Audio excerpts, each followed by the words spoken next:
Good evening everyone, কেমন আছো সবাই? আশা করছি সবাই খুব ভালো আছে। তোমাদের শিনু মহারাজও খুব ভালো আছে। তো এখন বেজে গিয়েছে সন্ধ্যা 6টা। এখন থেকে ব্লগটা শুরু করছি। আজকে রাস পূর্ণিমা, সবাইকে জানাই রাস পূর্ণিমার অনেক অনেক শুভেচ্ছা। তো রাস পূর্ণিমা উপলক্ষে আমাদের এখানকার যে মন্দির আছে, রাধাকৃষ্ণ মন্দির, সেখানে একটি ছোট্ট অনুষ্ঠানের আয়োজন করা হয়েছে। তো সেখানেই যাব আজকে রাতে। তো ভাবলাম যখন যাবই তাহলে তোমাদের সাথেও ভিডিও শেয়ার করি, তোমরাও দেখতে পাবে মন্দিরে কি হচ্ছে না হচ্ছে।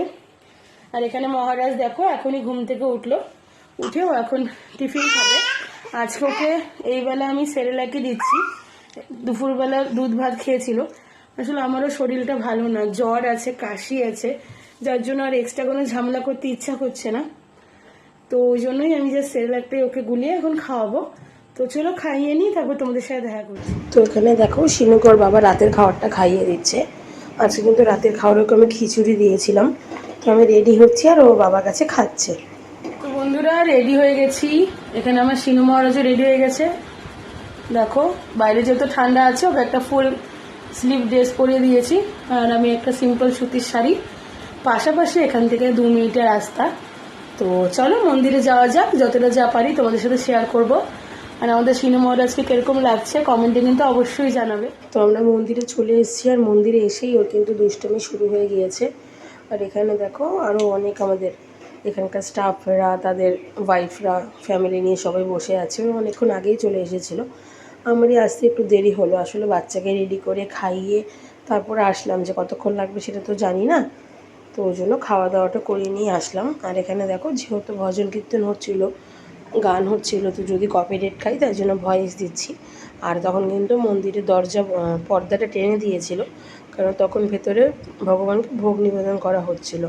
আজকে ছিল 56 ভোগ, যেটা হচ্ছে ওই রাস পূর্ণিমার দিন রাধা গোবিন্দকে এখান থেকে নিবেদন করা হয়। প্রত্যেক বছরই হয়। তো লাস্ট ইয়ার তো আমি আসতে পারিনি, তখন আমার শিনু মহারাজ পেটে ছিল। তো এবার দেখো শিনু মহারাজকে নিয়ে এসেছে। আর এখানেও এসব পেয়ে গেছো প্রিয় খেলনা জলের বোতল। আর এখানে ভজন হচ্ছিল। আমাদের বিল্ডিংয়ে যে মারোয়ারি সম্প্রদায় যারা আছে তারাই মূলত এই ভজন কীর্তনগুলো করে থাকে। তো এখানে দেখো সবাইকে হাততালি দিতে দেখে শিনু মহারাজ একটু অবাক হচ্ছে, ভাবছে ওরা কী করছে, বুঝতে পারছে না। বাচ্চাটা এখনও ছোটো, তো ও তো ওর দুষ্টুমি করেই যাচ্ছে, এদিক ওদিক ছুটাছুটি। আর এই ওর দিদি, এই দিদি ওর পিছন পিছন দৌড়াচ্ছে। তো এখানে ওকে আমি বলছিলাম যে এখানে এসে বসো, যদিও আমাকেও সেরকম পাত্তা ফাত্তা খুব একটা দেয় না, বাড়িতেই দেয় না, আর বাইরে বেরোলে তো প্রশ্নই ওঠে না পাত্তা দেওয়ার। তো পুজো প্রায় শেষের পথেই, এখন ভগবানের মন্দিরের দরজাটা খুলে দেবে। ভগবানকে 56 ভোগ নিবেদন করা হয়ে গেছে, এখন আরতি বাকি। তো দেখো রাধা গোবিন্দের মূর্তিটা কি সুন্দর, আমি আগে তোমাদেরকে দেখিয়েছি। সাদা কষ্টি পাথরের মূর্তি, ভীষণ সুন্দর, দেখলে মনে হয় তাকিয়েই থাকি।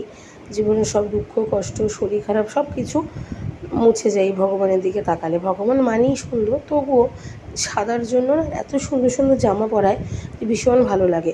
তো আমাদের এখানে আজকে অনুষ্ঠানও প্রায় শেষের পথে, এখন প্রসাদ বিতরণ করবে। তো প্রসাদ নিয়ে বাড়ি যাই, তারপর তোমাদের সাথে দেখা করছি।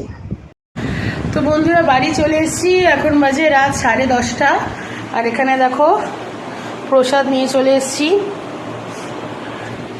ওখানে দাঁড়িয়ে আর খাইনি, রাত হয়ে গেছিলো। শিনু মহারাজকে নিয়ে ঠান্ডার দিন বেশিক্ষণ বাইরে থাকাটা ঠিক না। আর এখানে দেখো বাচ্চা বাবা খেলু করছে।